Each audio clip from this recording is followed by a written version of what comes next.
Okay, well, this is Robert Ray, and I guess we'll get started.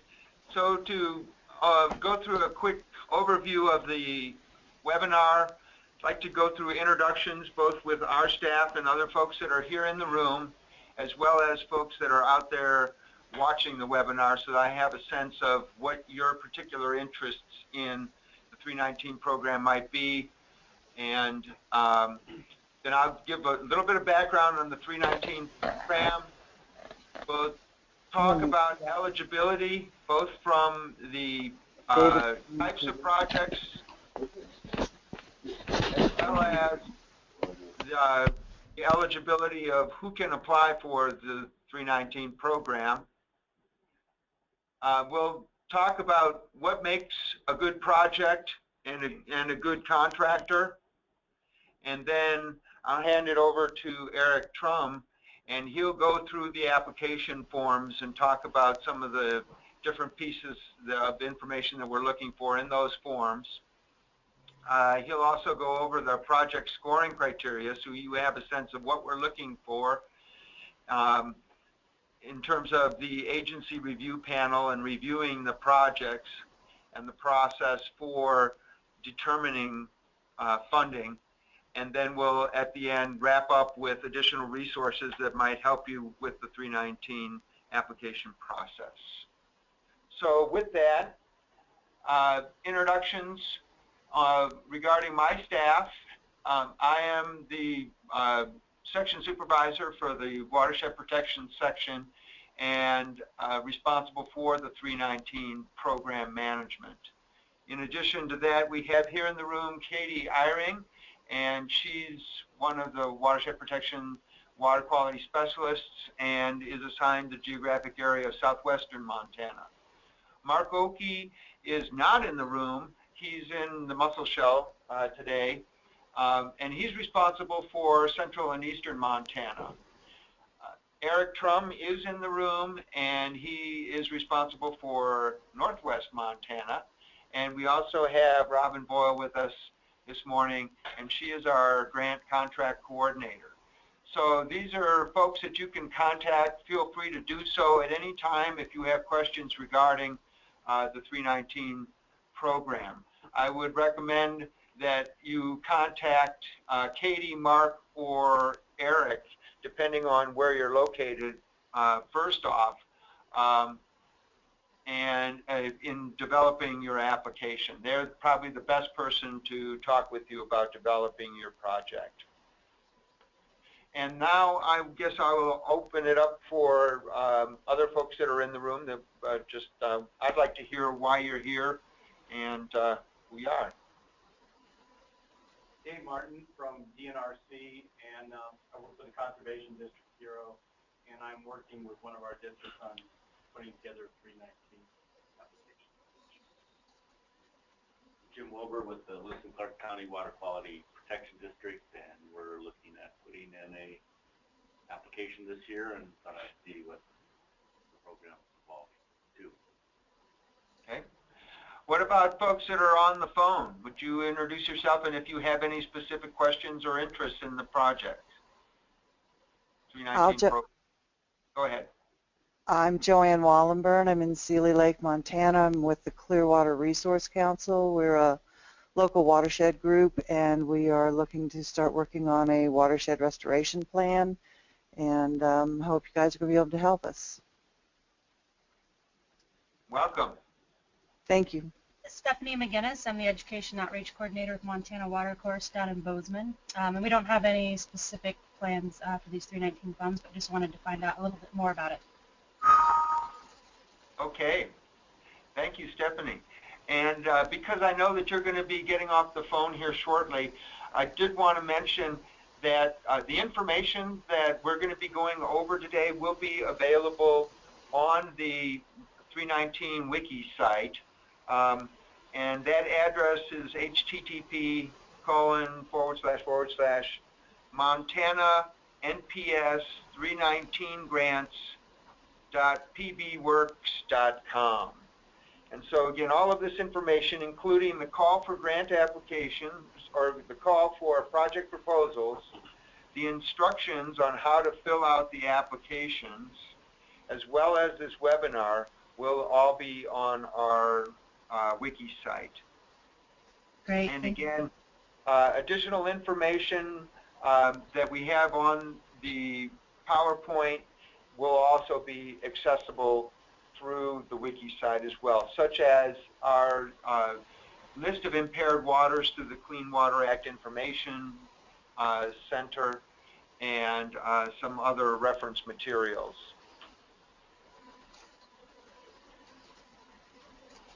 Okay, so background on the 319 program. The goal of the 319 program is to reduce non-point source pollution and restore and protect water quality. 319 refers to Section 319 of the Federal Clean Water Act that provides authority and funding to states to address water pollution from non-point sources. And EPA retains the oversight of the program and the grant, which, however, is administered by the state of Montana.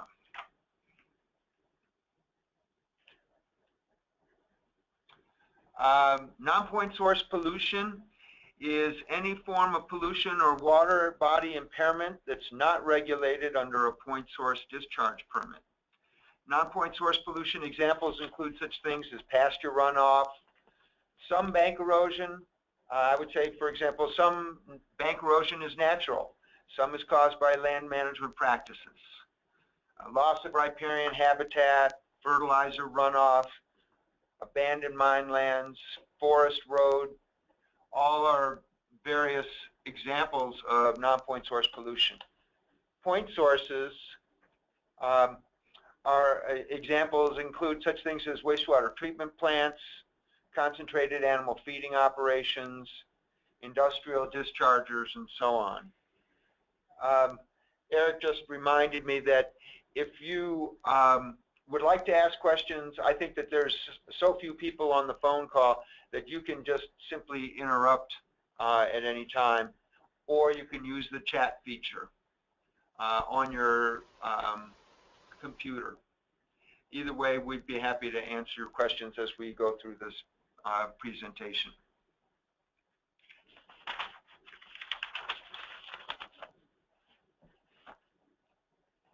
Let's see. Oh, the last thing I wanted to mention under background is the voluntary implementation of best management practices. This program is in large part voluntary in nature.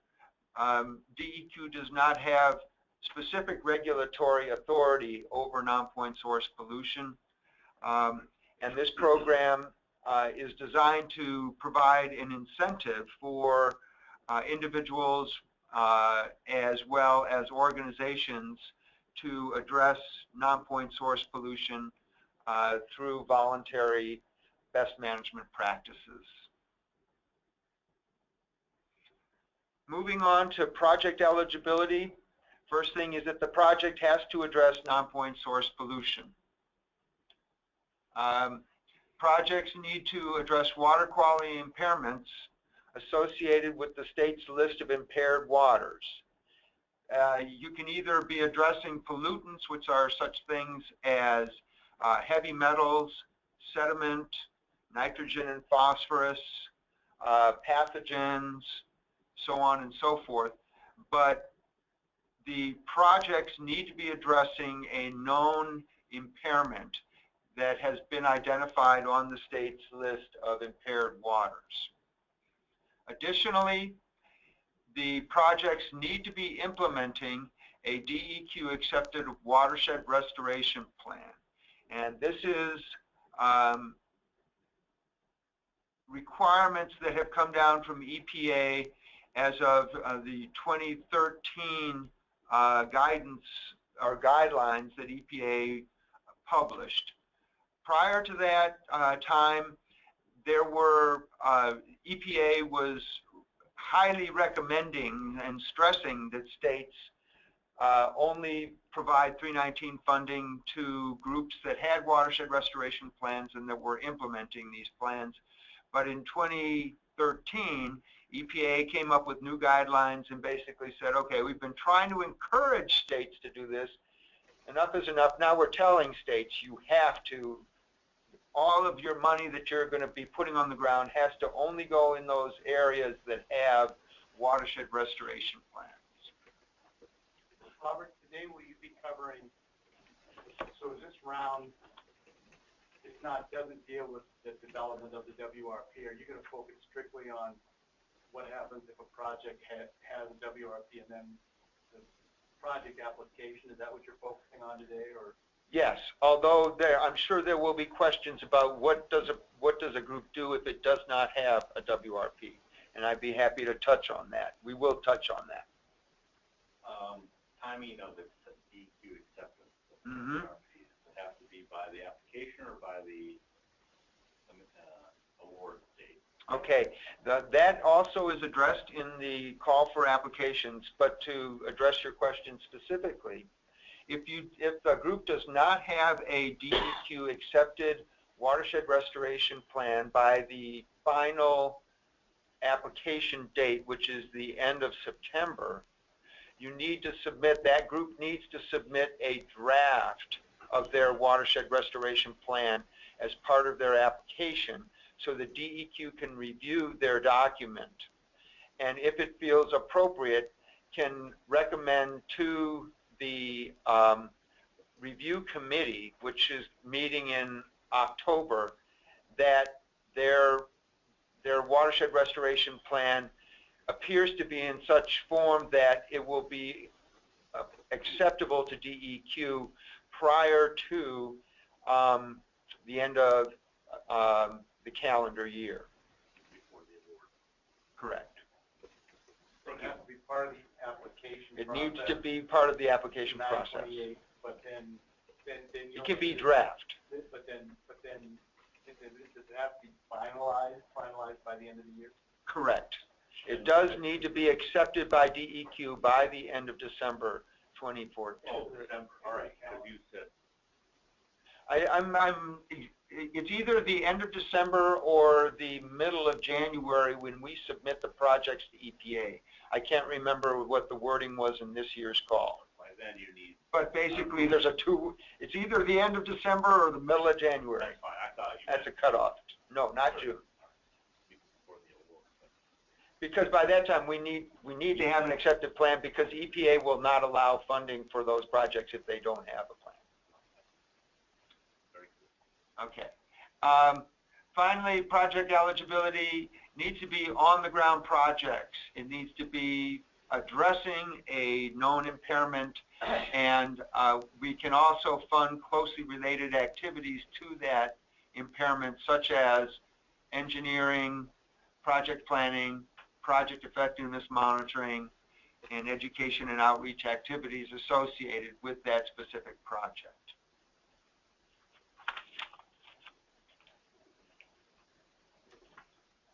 With respect to contractor eligibility, appropriate contractors can be 501c3 nonprofits. Those are entities that are recognized by the IRS as a nonprofit. Contractors can include local, state, or federal government entities, and that includes educational institutions as well. We do require that contractors that are going to be getting 319 funding need to have general liability insurance. So, for example, a 501c3 nonprofit entity will have to have liability insurance once we issue the contract or upon contract issuance.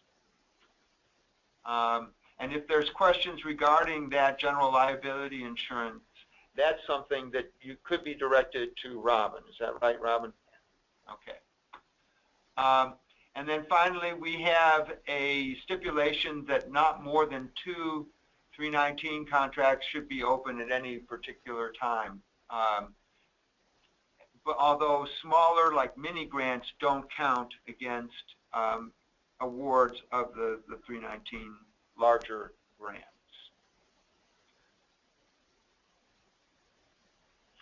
I might also mention that federal entities are appropriate for application, but they can be a problem in that there is a 319 requirement from EPA that the states pass on to contractors that there is a 40% match that is non-federal.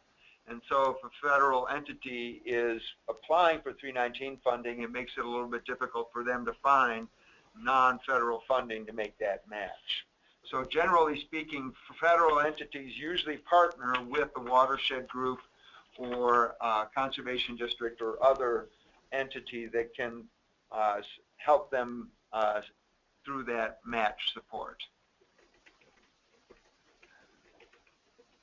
Other considerations that I might just run through. First off, project timing of the this year's 319 program.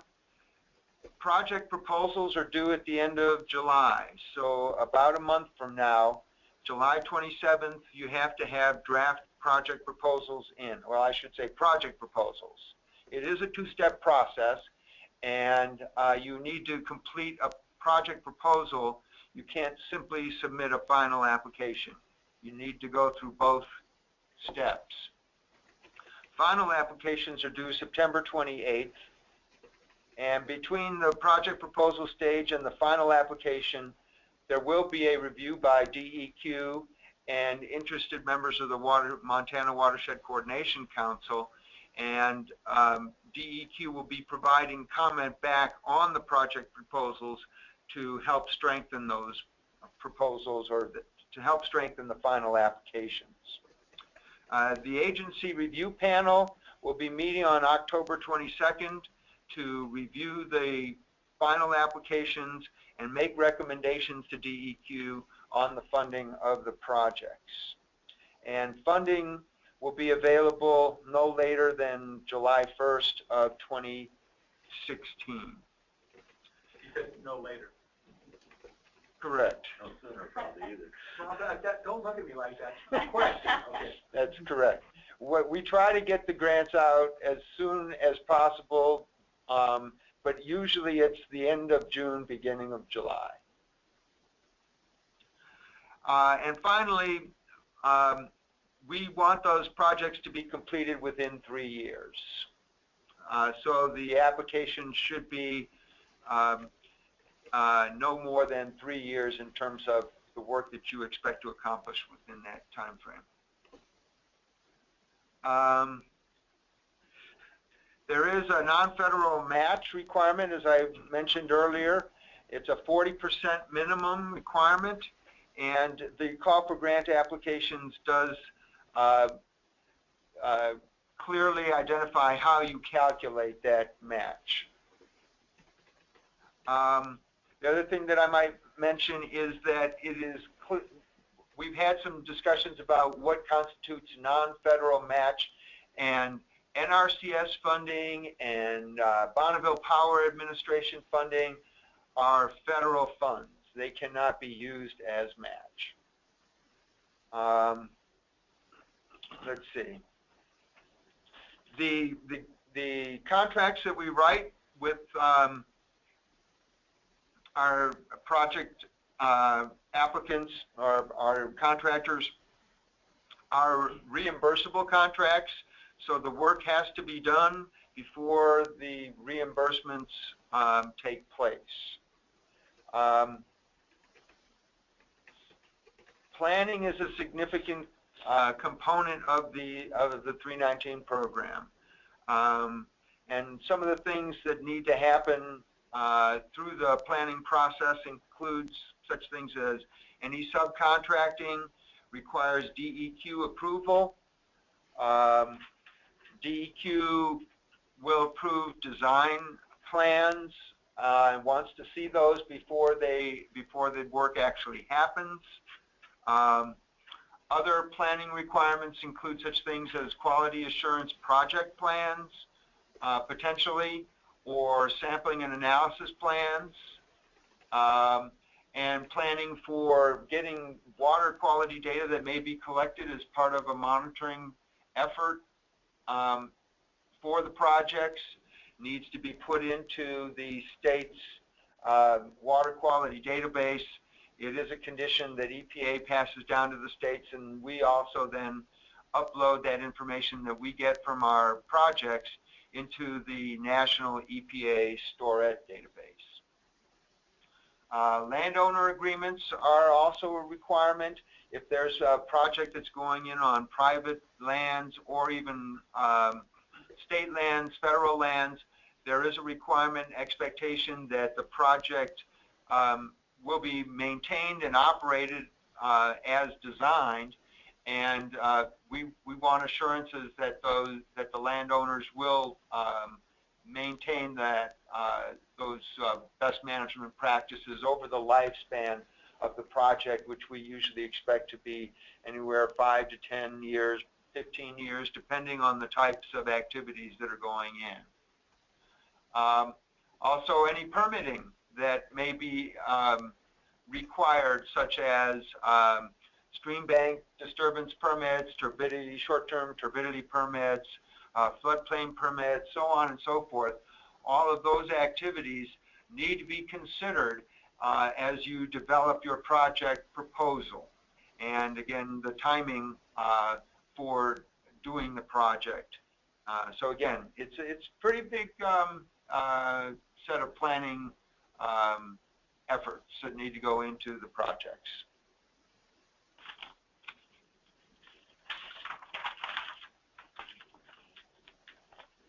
Okay, what are we looking for in terms of being successful projects? Well, first off, we're looking for projects that are going to significantly reduce non-point source pollution. What does that mean? Well, what we're looking for is how much progress will the project make towards removing a water body from the list of impaired waters? Is the project the appropriate next step for addressing the impairments that are identified? And this gets back to the watershed restoration plans and expectations that are associated with doing non-point source work in a watershed. Again, not to be a dead horse, but pre-project planning is really critical to a successful project. And we're also looking to, we're assessing projects for how well they restore and support natural stream and riparian processes. We really aren't as interested in putting on Band-Aids as we are healing and addressing the really fundamental underlying causes associated with an impairment listing. The reason for that is because we think that focusing on restoring natural processes leads to longer lasting results. It provides additional benefits outside of just the project area, and it acknowledges that there are processes that may be long-term that normally people don't usually consider, such as channel migration. One of the things that we are encouraging people to think about is riparian areas and how riparian areas function in terms of protecting water quality. It really is one of the lower cost and most natural and effective solutions to erosion and sediment problems, as well as nutrient impairments, as natural riparian areas serve as extremely good nutrient removal mechanisms.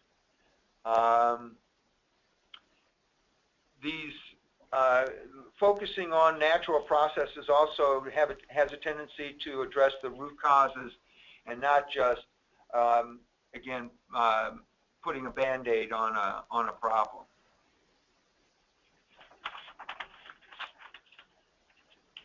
Positive contractor characteristics. We're looking to groups that really are dedicated to addressing non-point source pollution. We're looking for in the application how well the contractor or the group has addressed landowner, stakeholder, and community support. It's really important not to just focus on the activity, but also the larger community in which that activity is taking place. So the 319 program, again, is trying to have effects outside of just a specific set of BMPs, but also get the community engaged in understanding non-point source pollution and things that the community can do to reduce its impact on water quality through different best management practices. We are looking for technical expertise, both from a managerial perspective as well as potentially having outside expertise, whether it's through other state and federal organizations or entities such as NRCS, Fish, Wildlife, and Parks, and so on.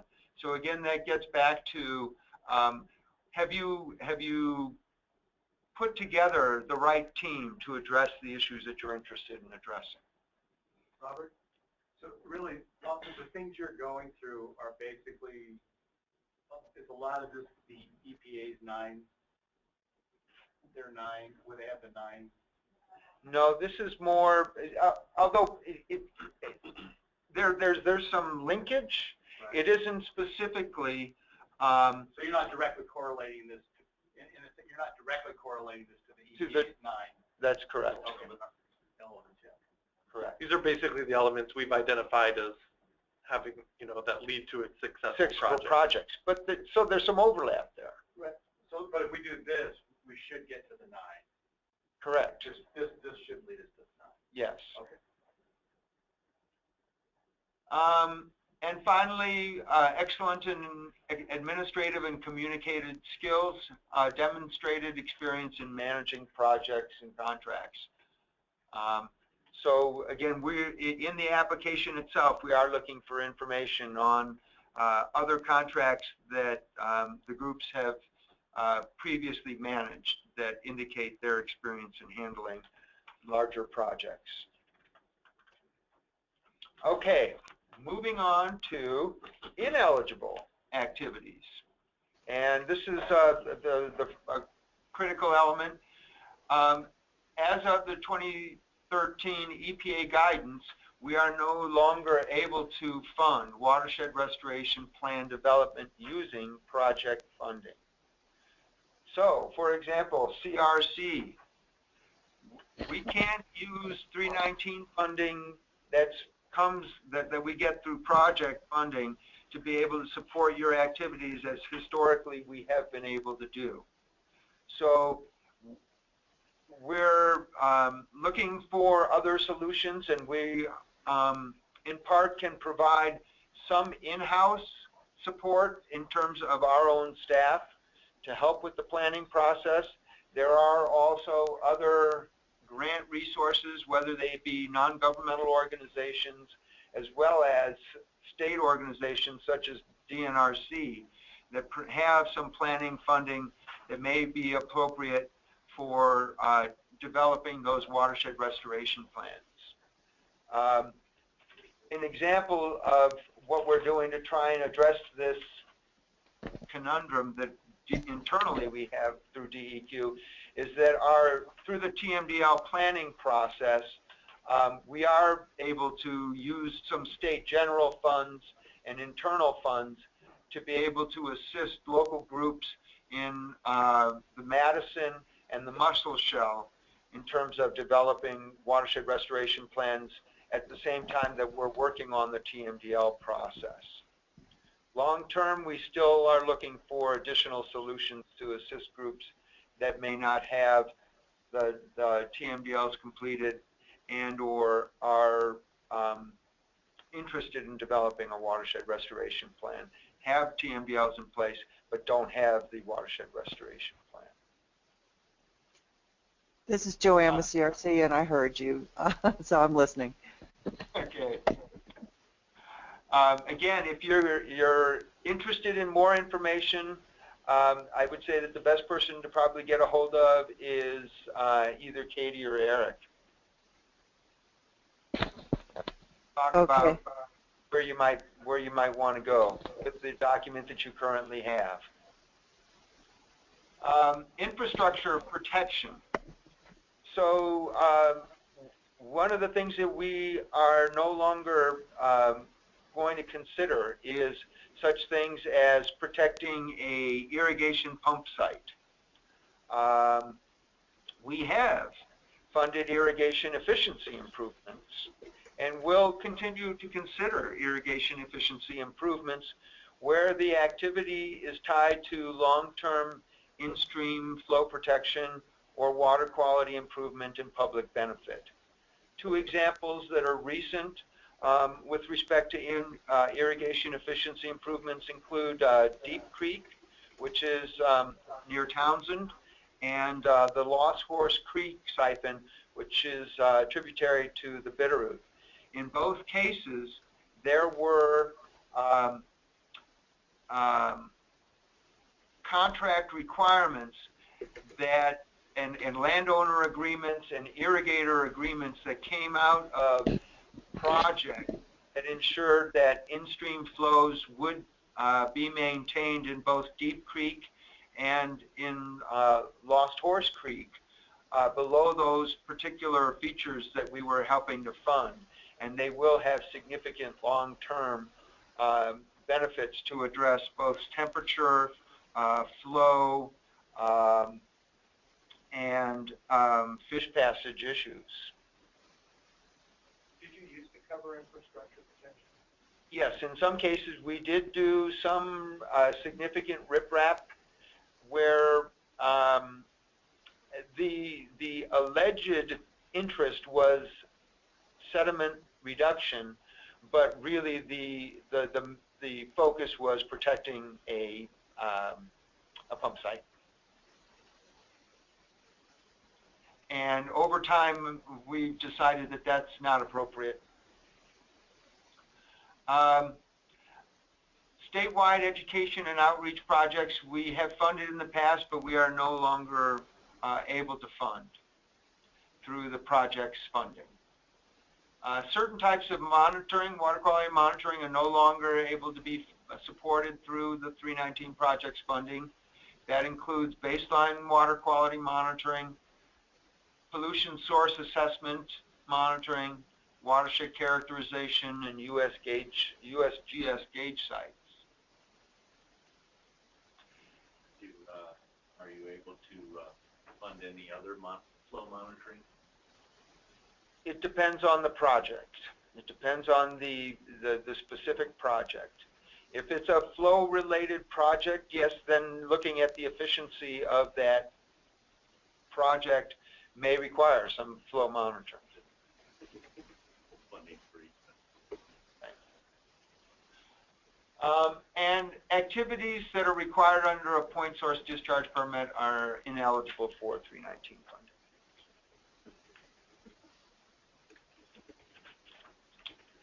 Okay, where are we at?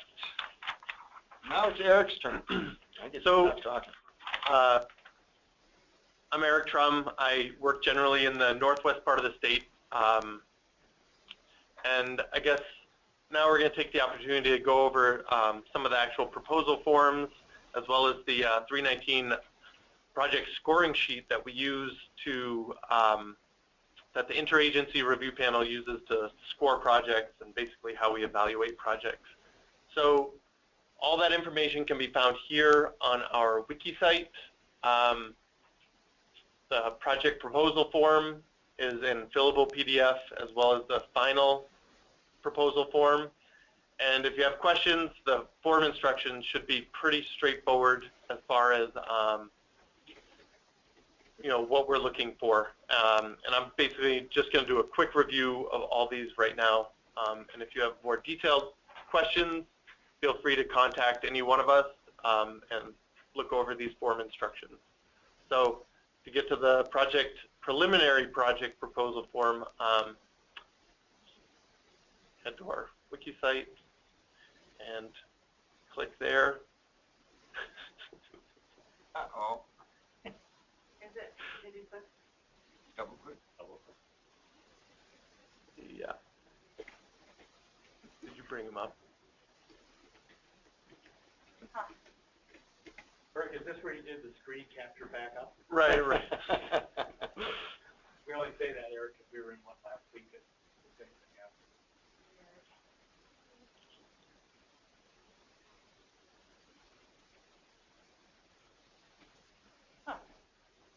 Okay.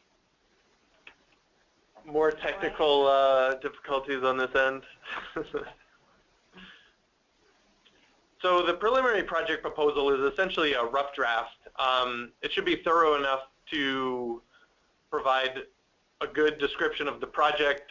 Presumably there's been some initial planning gone into the project, and the preliminary proposal should be thorough enough for the MWCC review panel to look at, which is on the 12th of August. So we'll review and then go over and provide comments. So a rough draft, but enough that we can evaluate the project. Pretty straightforward on the project description, just the project title, names, the primary contact, as well as who the signatory might be. That could be like the board president or someone along those lines. These might be the same people. Signatory, I have a question, sorry, Eric. No problem. In our case, for example, Sure. an application will be signed by somebody in the water quality district, but the actual signatory of the contract, once the award has to go through our county commissioner. What here would you want? The applicant or the final contracting signature? Contracting signature. Yep. Do we have a signature on this form as well? Yes. So it can be different. Because I don't have to take applications to the commission. All process. No, you mean the signatory being of the applicant. So this right here, the signatory on this under project sponsor information needs to be who's going to sign the contract. So. All right, that's Yeah. And then as far as the signature, is there a signature block on the application as well? Yep. Yes. Right here. that can be something other than the contracting signatory. It's the 501c3, it's the watershed group. I mean, it's the conservation district. I think I know what you're saying. So on the application, there's not, at the end of the application, I don't think there's a signature box. No. All right. So there, Great. yeah. Thank you. There's a signature. So, Do they need to sign it right there? does that need to be signed? That needs to be signed. Yes. I see you're putting this, again, I'm not gonna, it's gonna be signed, but it won't be by the signator of the contract. That's always, What's the difference between? because when we do a contract through the county, we have to go before the county commission to the public sign to commit the dollar. For an application, we don't have to go through that process. Our board can apply for that. I can apply for the board, contract. The final approval has to go through the commissioner. That's what I'm saying. It's always been, we get to this juncture and it's like, I'm not sure. Application. What's your thought on that, Robin? I guess I'd like to have you weigh in on. Well, this document isn't any sort of legal document, Correct. but that signatory information does need to accurately reflect who's going to be on the contract, because this is what we write the contract out with. I understand, because we always end up with the I would, discussion at the end. yeah, I would suggest if you aren't getting a signature from someone, I don't believe that having their signature there is any sort of, I would put a note, so that everyone's aware, saying, this will be signed or something. I have to find out who's going to be the signature in a year from now. This just more identifies who the entity is that's making the application, which would stay the same through both phases of the. That's Hopefully. primary Kind of contact. Some of us have a little bit But if you have a signatory like this at a county government and they sign it and it's official, it doesn't matter if they're not there when they are. Once they approve it and they signed it, that's an official thing for the county. There's nothing official on the, we make application, you guys review it, you guys work toward a contract. Until the contract's signed, nothing is official. You know, there's no commitment of dollars or anything like that until the contract is signed. So, if we fail to sign the contract, then it all goes away. Right. The reason that we felt that it was that we feel that a signature is important, and maybe we're working through this in a little bit of a backward manner, but we want to make sure that the person or the entity that is going to enter into the contract is aware of the fact that the organization is applying for funds.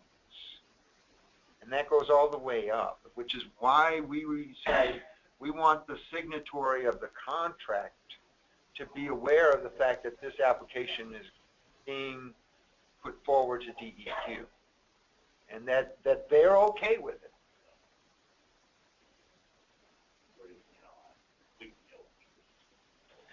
Yeah. We'll probably have some more internal discussion on this. You know, the district making the application, but behalf of the district are formal contract. And they're Right. pretty separate. Well, if I have to have a commission sign this, I have to go before the commission a week or two beforehand and go through a public meeting and then have them sign it after approving it in a public meeting. I'm not going to make your July 27th with that, but I can guarantee you right now. Yeah. Well, with this being a non-thing, all you have to do is show your organizational structure. And then it wouldn't matter. If you say it's the water quality district, but that's part of the county. But you can tell them that you're applying. And we've done that for years. It's Yeah, not been a great issue, it's just a matter of the formalities that we get you the appropriate, you know, information for the contract. Right. That requested here. Okay. That's fine. I got the first answer. The rest is just confusion. Right. So that just highlights the importance of, you know, being in contact with us if you have any questions specific, because even what might seem simple is not necessarily simple. And you just want commitment from the organization that they're following Right. through on all the requirements. Correct. Part of this. Yep. And so this section here on project funding is basically the amount requested, match. This is all, I hope, fairly straightforward. This section here is the number of 319 contracts. We don't allow more than 2 open 319 contracts, so if you have 1, that's fine. If you have 2, then you are technically ineligible for application. But that does not count mini grants or other smaller type granting. I might also add in here that there's a call out specifically for the administrative fee, and the reason for that is because EPA does not allow more than 10% of the 319 funding to go towards project administration.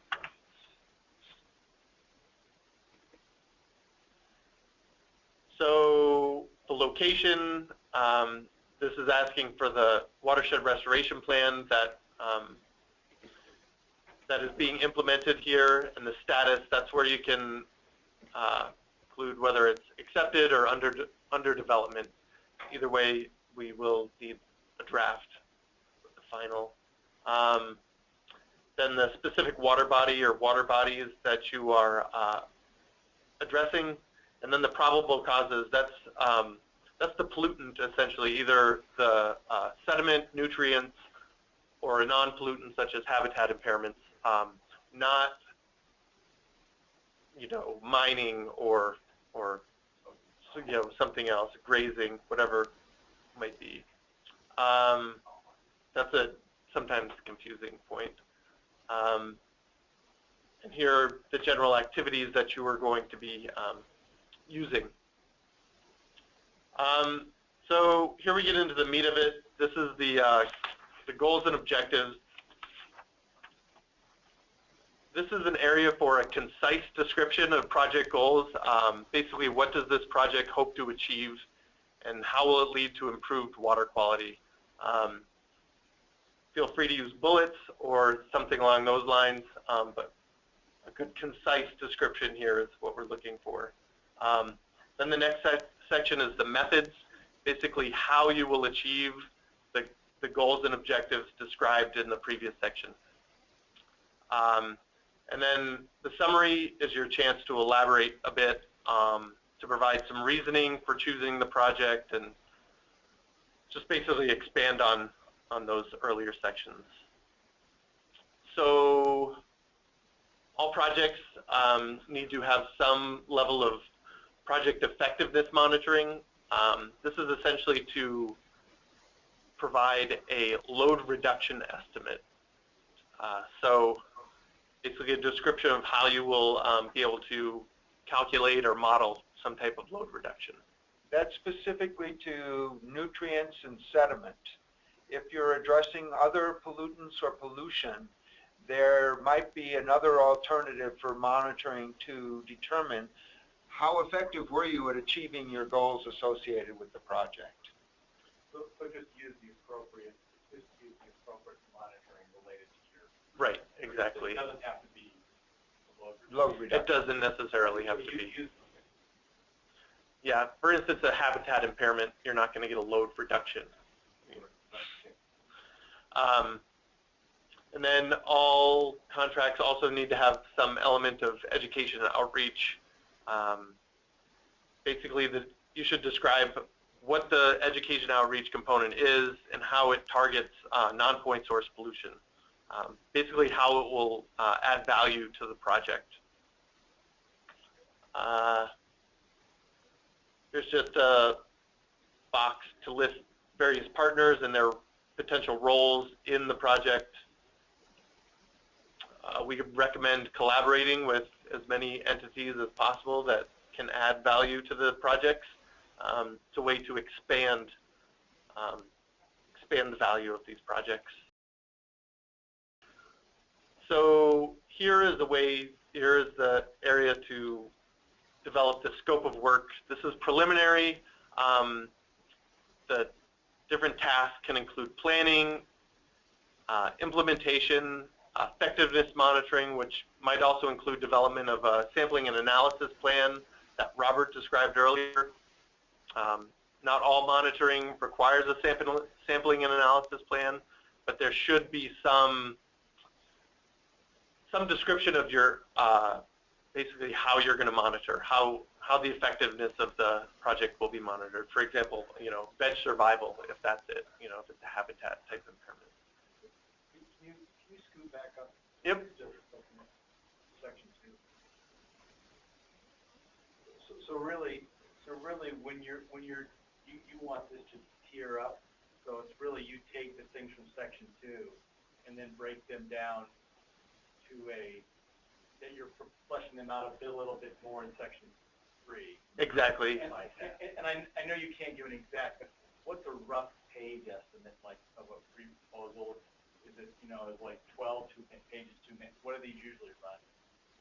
As far as like 1 page, 4 pages, 10 pages? Well, the application is 4 pages, and you should be able to fit most of the information in the 4 pages. So you want to keep it within the 4 yes, pages? very, very concise. The final application is a bit longer. So, and you don't need to flesh out every detail at this stage. Obviously that's not what we're looking for.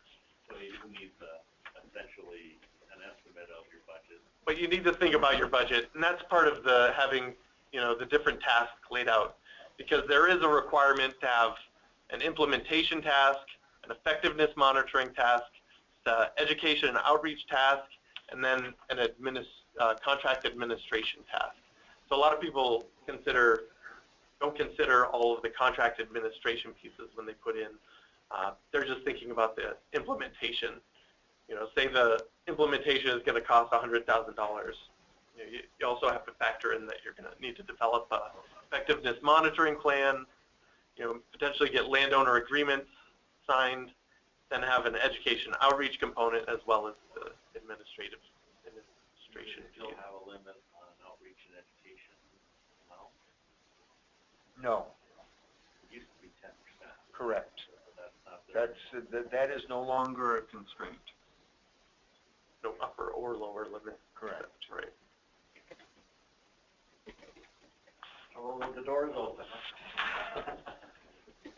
But It has to be consistent with the watershed restoration plan. Right, but also, as you mentioned, monitoring and then work. So if you have multiple implementation tasks, Mm-hmm. can be Yep. ordered up. Yep. As well as whatever outreach education component to that. Yes. So the final project proposal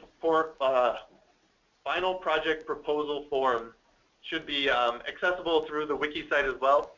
We're having issues here, but you should have no problems. So the final proposals are due at the end of September. This is the final draft where the preliminary proposal was your rough draft. It's a bit more detailed, but has essentially the same information. So we come off. Sure. The proposal side, you will review those, give Right. feedback to the applicant prior to this. You have a time frame? Sure. Yes. On August 12th, we'll be doing the MWCC review.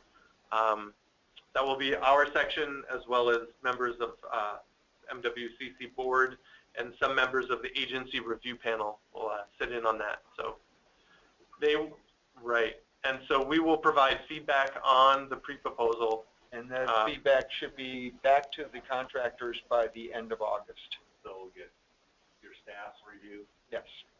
the NWC group input. Comments. Mm-hmm. And from there, we're And you'll have a month to be able to Right. revise. revise to this. So, Right. So hopefully the feedback will, lead you to developing the best final proposal that you can. And also the additional time may help you in your own, think about more planning and everything. So similar information, just want to make sure that people are registered with the System for Award Management. what's that?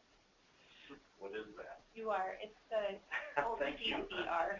It's what? It's the old CCR registration. It's just a contract database, or a contract Federal? database. It's a federal database. Yeah. Basically, you can search online and just, the registration process is fairly straightforward on the website. But you guys already are, because you're registered with the CCR database. It's just a way of, so that Say yes here? you can say yes there. But in your other contracts, if you wanted to look back and reference in that, it's the CCR database, and just recently it got scanned, and I know you haven't had a good contract since that happened. But your information was moved from there. I just don't know the number. It's not something my financial folks, they can tell me done, tax ID and all that, but damn, the new one.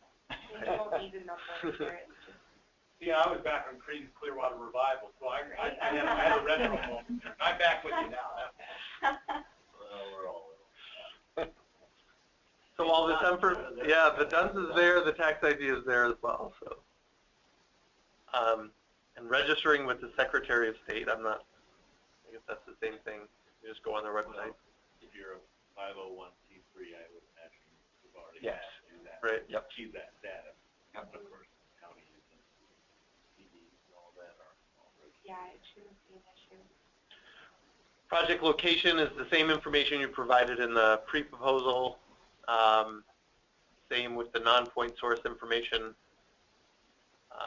This kind of drills down a bit more in terms of the types of pollutants pollution category you're addressing, historic pollutants, contaminated sediments. Drop-down list, hopefully your project fits into that.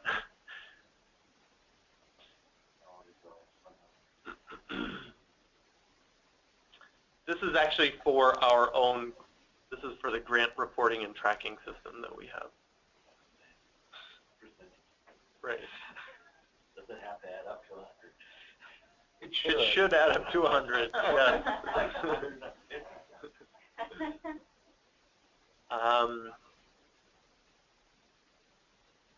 So this is all the same. Do you have any open contracts? Again, no more than 2 by the start of the contract. Is that? Yep. So they need to be closed by the end of June. end of June of 2016. The goals and objectives are similar to the preliminary project proposal. You might have a little more detail in there for the final. Same for the methods and a summary. It's your opportunity to kind of give a good narrative on the project. And then there we have this, the statement of project need and intent. This is essentially why this project and why now. Essentially that should be identified within the watershed restoration plan, but there are probably some other factors associated with it. So then here we have a pretty big box for the pre-project planning. Hopefully there has been significant partnerships developed, different surveying of the need for this project. And here's an opportunity to further describe the collaborative efforts, the different partners you brought in to the project to date, anybody you hope to bring in the future. And here's, you can further detail the different project partners and the role that they will play in the project. And again, this would just need more fleshing out of the pre-proposal. Yep, exactly. So these things should be matching unless Yes. unless the review comes up with something major to Exactly. shift. Right, and these are It actually, could be potentially a cut and paste, unless you added some more people or, again, so modified. these sections are not, Isn't in the pre-proposal. right, no. And this whole section, this background is not in the pre-proposal. But the collaborative effort and the partners and roles is. You've already started.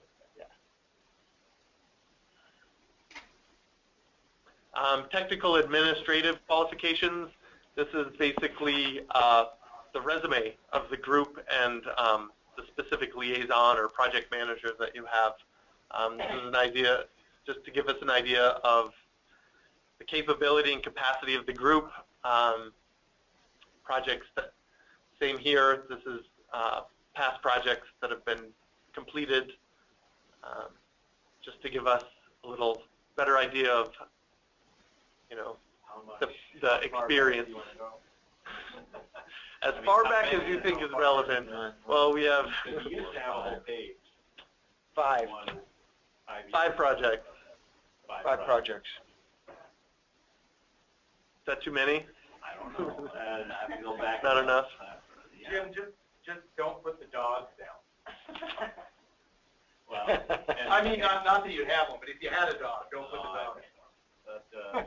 But you want the projects with DQ It can be or other? It could be other, others. Both. Just with EPA or whatever else. Yep. hopefully similar type projects, though. I don't know, I've been so busy on the ones we've had lately that I've forgotten all the others. And so this is similar to the pre-project proposal. This is the area to split out the tasks. Planning, for instance, this is a little different. So here you want to list the amount of 319 funds requested, and you need to remember that each task requires some 319 funds. I don't know if we have a minimum amount that we need. There's not a minimum amount, but there has to be 319 funds tied. Right. There has to be 319 funds tied to each task. And then there's non-federal match. You don't have to have match for each task, but overall it needs to be 40% of the total. We have a section for other federal funds. These don't count towards the match, but it shows good partnerships or the capacity to complete the project, I suppose. It's also important because the federal government is curious about where other federal funds are being spent and how Sure. they're being applied to different projects and stuff. So it's just kind Right. of another way of. Right. It's a good way to track how effective these projects are with the money, I guess. Yeah. So then the total cost, and this section is for whether the match is secured or not. The match does not have to be secured to date, but contractors should be aware that if you do not receive the match, you're still responsible for meeting the match listed. So match can be cash, can be in kind. Cash, in kind, yep. Have you guys released recently an in-kind 2014. to do those engagements? Yes, we. I think on our wiki site we have some updated numbers. I believe so. I would definitely be good to have that. I get that question quite a bit. Are you talking like the ABCs and that? Well, if you Yeah. if you like you But have you understand what goes in that discussion? How you a volunteer doing something, what can How you much? charge Yeah. How per much hour? would they And then how you would put that just generally in the scenario. Yeah. Guidelines So for like if you have calculating. an Right. engineer, So- engineering so- time versus like Yeah, a high school that's fine. student as well. Just They're we were talking wondering about how it the other many day. dollars can be. And then if you told them ahead of time and say, here's the type of the things that match is, if you had a list for that, then they would make sure that they were tracking from the beginning. If you try and go back and get the match after you started, it's harder. Yes, it is. Yeah. And you'll lose match. Plus you have to have signing sheets and such. Right. Try to calculate that or else some report.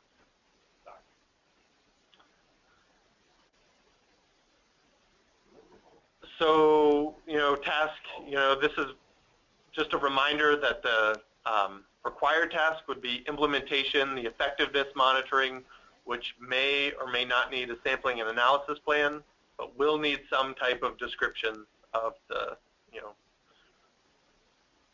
methods you're using and how you'll control quality for those. Landowner agreements, education and outreach, and project administration are all also required. So the call for proposal, the Appendix B within that has example template task language. That's for the final contracts. It would be good to try and align that with those, but it's not necessary. The final scopes of work will be developed once the contracts are awarded, and we'll do that in collaboration with the contract managers here at DEQ. But they are a good guide. In the application, the applicant perceives might be deliverables that they could provide. Yes, exactly.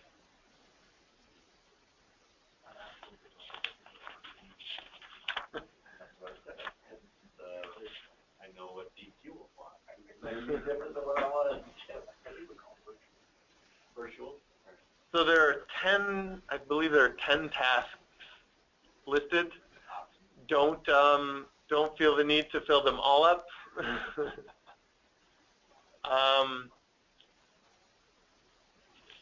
So then here are basically your detailed project budget. This is, you can list the task number and then more specific actions and the amount of funding.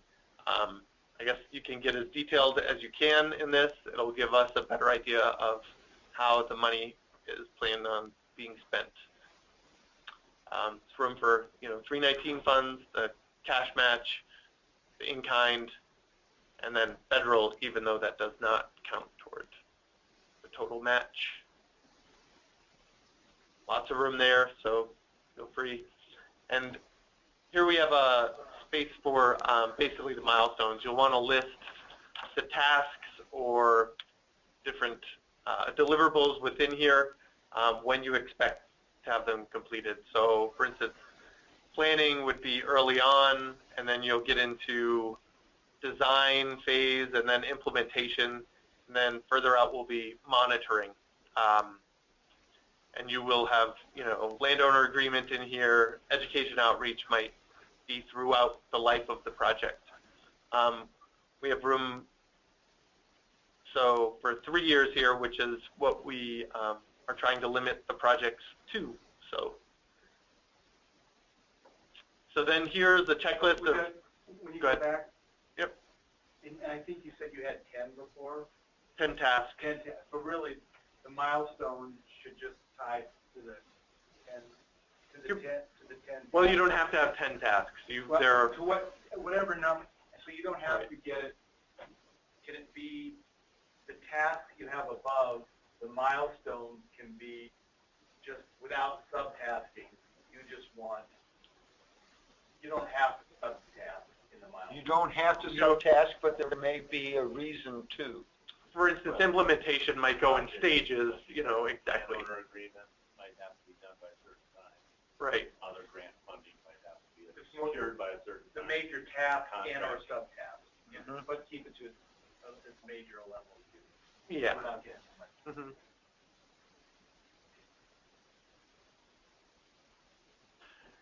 So there's a checklist of items that may be applicable to your project. I think all should have a project map and letters of support. We want at least 3 letters of support. And Robert touched on this a little earlier, but we would like to have one of the letters of support be from the entity or organization that drafted the watershed restoration plan.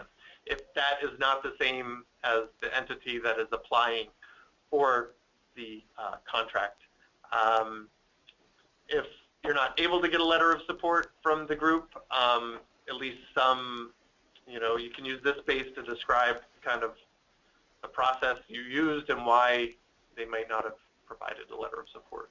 It's not a limiting factor, but we just kind of want to know why. Does that make sense, Dave? No. No. I understand, but I still tell you I don't think that's a clear thing. And I think what it seems is you've gone, unless you put it out to an area and open it up and said, we're going to this area and we want to get someone, and you've kind of chosen them. Because I think a lot of these times you're going to find they work and it's fine. But the one thing it gets down to is money. So what you're asking is someone who may be a potential creditor, a potential competitor for money would be. I have to go get permission, and I'll go with a CD and a watershed group. Sometimes they work together and it's appropriate. Other times they can be totally separate and it's not. But when you go back and you're having someone give, so if we're competing for money, then if I am the writer of the WRP, then all of a sudden it goes back and I have to give, I'm asked for a letter of support, and then, but I'm asking for money at the same thing. Correct. So I'll give you a theoretical, but the reality in life is then you shouldn't be having someone, it's like someone approving their own work. So I think this is a gray area that it confuses me, Sure. and I think it confuses other people. But the letter of support could be just the statement by the entity that wrote the WRP that it does comply with the WRP goals. It could. It could. I mean, isn't that what you're after? That it's, Yes. That it's a WRP compliant plan. Right. Project. Essentially. And if it would, then you can say that, if you kept it that simple, to say that. But the second thing, what I think is more important is you go back to your partners, but you really should ask the question is, are all the appropriate partners in there, and whether that's the watershed group or not. Because I do think there are cases where there's a watershed group that doesn't need to be involved in something. I think you're at the right thing, but I just think there's a different way. I think what Jim said was, if you're still going to stay with that, then really it's a very simple thing about they just check it off that, yes, this does it. Although once they're written, I would propose that that's better done by your staff. That you guys, once you approve a WRP, then really you could make it would be better to have you be the determiner, be the unofficial, be the neutral arbitrators of that, rather than having a player. That's probably more of a neutral thing. So Eric, do I understand it? Yes. So it's no. So, and that's why we're saying, you don't need the letter of support to get a contract in case that arises. Hopefully that kind of doesn't come up. We're hoping there's some collaboration there. So hopefully that if it does, it creates a totally Sure. awkward moment, and we do that. Yep. Right. They just We've banded after we've the checked with fact some already, other Lori. we've checked with some of the watershed groups on whether or not they felt comfortable with that language, and what we've gotten feedback on was yes, they do.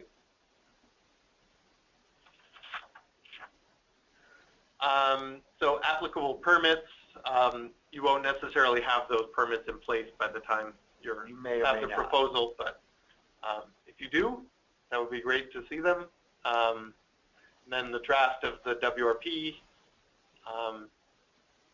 any photos or landowner agreements, same as the permits. We don't expect that those are in place yet, but if they are, that's great. You know, it shows that the project, there's a lot of planning underway already. So that comes to the end of that. I don't know if anybody has any questions on the proposals from the phone. If not, we'll move right on to the scoring sheet.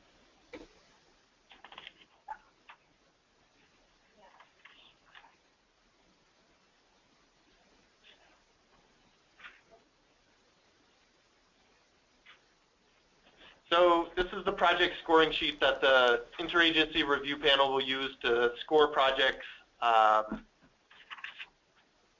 So the date on the interagency review panel is at the end of October, I believe. October 23rd, I believe, or 22nd. So it's a group of different agencies looking at all these projects scoring. So it's October 23rd, 22nd. So here's the checklist, basically determining eligibility of the projects. These are the requirements that they address a non-point source pollution, that it addresses water quality objectives in the non-point source plan, that it will implement WRP, and that it addresses impairments on the list of impaired waters. It doesn't have to be an impaired water itself. It could be an upstream source to the impairment. So there's a linkage to, linkage to that in a lot of the TMDLs. And that is done by your Yes, this is done by our staff. And then here are the questions that the agency review panel is looking at to score projects. This, again, is in Appendix A of the call for proposals and also available on the wiki site. So I'm not going to go through all of these. You can read them, but I just want to point out that they are weighted. So this one is weighted the highest. Basically, is this the most appropriate project for reducing pollutants in your watershed? And that's generally identified within the watershed restoration plan. So scores will be from 0, not at all, to 3, that it's completely fulfilling the question. As Robert mentioned before, another high weighting is whether it's promoting a self-maintaining, natural, ecological, and social processes. Basically, we don't want to fund Band-Aid projects that are going to fall apart in the next few years. We want to address root causes of these issues.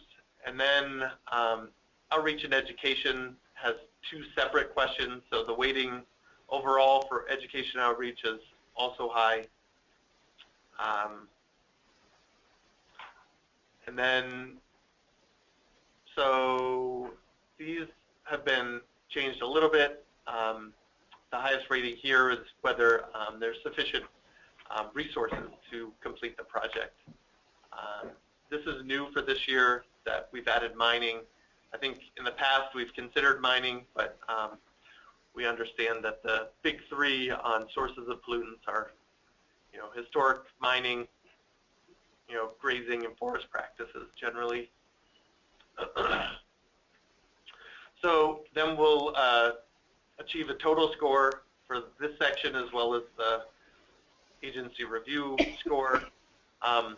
The total score is used as a guideline for assessing projects and funding projects. Just because a project ranks it's scored lower doesn't necessarily mean it's a worse project than another. And so it's just another tool for the review panel and for our section to judge or assess these projects. And I guess the final thing I will discuss is the funding recommendations. We have fully fund, partial fund, more than 50% or less than 50%, and then not funding. We are stressing to the agency review panel that we would like to see more fully funded projects or potentially not funded. The partially funding projects can really throw a wrench into a lot of the planning. So we understand that that is kind of a constraint on some projects. Although not being funded at all, we can also see as a major constraint. But basically, we'd like to fund everybody. Exactly. Right. We'd like to fund everybody, but last year, for example, we had $1.6 million in asks, where we had just north of $900,000 in money to distribute. So there does need to be some hard choices in places, and hopefully if the project is not funded this year, we can work with you over the next year to potentially come in next year to improve your chances of being funded. What's the amount of money? Approximately 1.9. 1.9. Total. For 900,000 So 900,000 per project. Oh, that's what I mean. For this process here, you have approximately 900,000. Yep.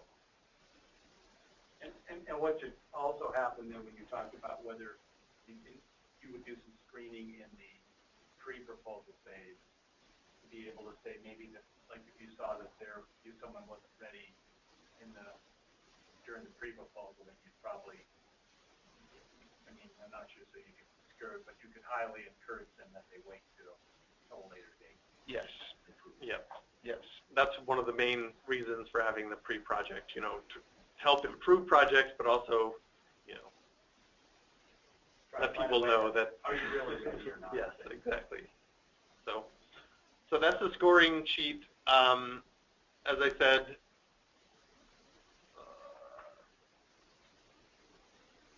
all this information can be found on the wiki site. If you have any trouble with the wiki site, please feel free to contact Katie, myself, Mark Oakey, or Robert. We can try and help you out. And I guess this webinar will be posted at that link, I don't know, in the near future. So, Yeah. So, yeah. Are there any questions from the phone? Is anybody still there? I'm still here. This is Joanne with CRC. Hi, Joanne. There Hi. are a couple of other things on the presentation, useful links, and also there is a list of what watershed restoration plans we have accepted, as well as those that are under development. And we haven't included CRC because we weren't aware that you folks were still potentially actively considering developing a watershed restoration plan. Well, I think we're going to need to, but we're going to have to back step a little bit, one step from that, in that our lakes were delisted, and we need to get them relisted because of significant algae blooms. So we need to do the work to show that the nutrients are excessive. So we've got a lot of pre-work to do, and I look forward to talking with you and guiding us through what we need to do. But I can see that these 319 grants are way down the road for us. And for your information, this is my first week in my position as aquatics coordinator, so I'm just really trying to learn right now. Welcome. Thank you. Yeah, and we'd be happy to talk with you about potential other opportunities, such as the mini grants and the volunteer monitoring funding. Yeah, we do have an active volunteer monitoring program. I've been involved with the aquatics program here for a while and sidestepped to take over the grant administration and the books, and I'm coming back to aquatics. But we've been doing lake monitoring and stream monitoring and AIS monitoring. We're still active in doing all that, but we need to get a more consolidated, coordinated plan going forward. Our lakes are at risk, and we need to work to protect them. Great. And you did say, so the recording of this will be posted on the wiki website. like by the end of the week, or? Hopefully by the end of today. Okay. By the end of the week for sure. Yes. Okay, all right, good. We'll give you that one if not. So that was a picture of a riparian stabilization project and sediment reduction project that was done in the Bitterroot. Okay. Well, thank you for your time and your interest in the 319 program, and I hope that this was instructive for you. I think, Robert, we should say you have on your official jacket. For those in the audience who can't see that you have on your official, you're looking very dapper there. Thank you, Dave. And it made this much, that added to the text, it kind of softened the technology.